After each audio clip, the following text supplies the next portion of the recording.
আগ্নেয়াস্ত্র সহ এক দুষ্কৃতীকে গ্রেপ্তার করলো নদিয়ার চাপড়া থানার পুলিশ। ধৃত ওই দুষ্কৃতীর নাম তপন বালা, বাড়ি নাকাশিপাড়া থানার অন্তর্গত জলসুখাপাড়া এলাকায়।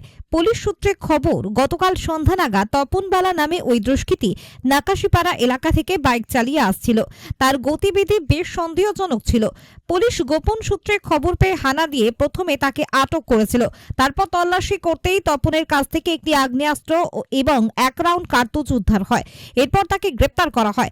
ধৃতের বিরুদ্ধে নির্দিষ্ট ধারায় মামলা রুজু করে আজ তাকে আদালতে পেশ করা হয়। ঠিক কোন উদ্দেশ্যে ওই দুষ্কৃতী আগ্নেয়াস্ত্র নিয়ে আসছিল তা জানতে ঘটনা তদন্ত শুরু করেছে পুলিশ। ইংরেজির 6 তারিখ সন্ধ্যাবেলা 6:30-7 নাগাদ আমাদের একটা সোর্স ইনফরমেশান আমরা পাই যে একজন ব্যক্তি এরকম ইলিগাল আর্মস নিয়ে আমাদের বানিয়াখুড়ি আর শিবিরের যে ওইখানে মাঠের ওইখানে মানে ঘোরাঘুরি করছেন। ওটা ইনফরমেশান পেয়ে আমাদের পুলিশ টিম সেখানে যায়।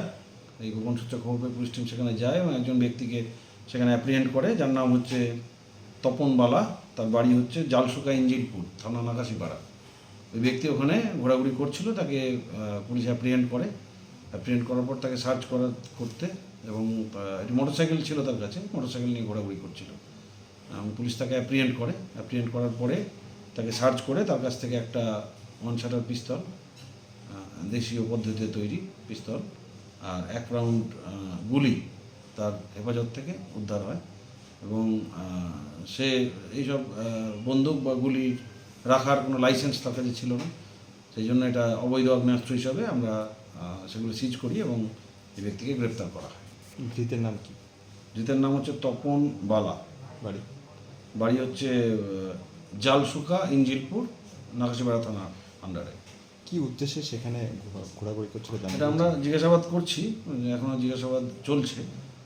কি উদ্দেশ্যে অ্যাকচুয়ালি এসেছিল এটা আমরা তদন্তের মধ্যে রেখেছি, এটা পেলে জানিয়ে দেওয়া হবে। আগামীকাল কি আদালতে তোলা হবে? হ্যাঁ, আগামীকাল একে আদালতে তোলা হবে এবং একে আমরা পুলিশ পিসিতে নেব এবং এই আগ্নেয়াস্ত্র কোত্থেকে যে জোগাড় করলো বা কোথায় নিয়ে যাচ্ছিল এগুলো জানার জন্য তাকে পিসিতে নিয়ে জিজ্ঞাসাবাদ করা। কতদিনের জন্য পিসি চাইবেন? এখনও পর্যন্ত যা ঠিক আছে, আমাদের 7 দিনের পিসি আমরা চাইব, তারপর মহামান্য আদালত যেরকম মঞ্জুর করে।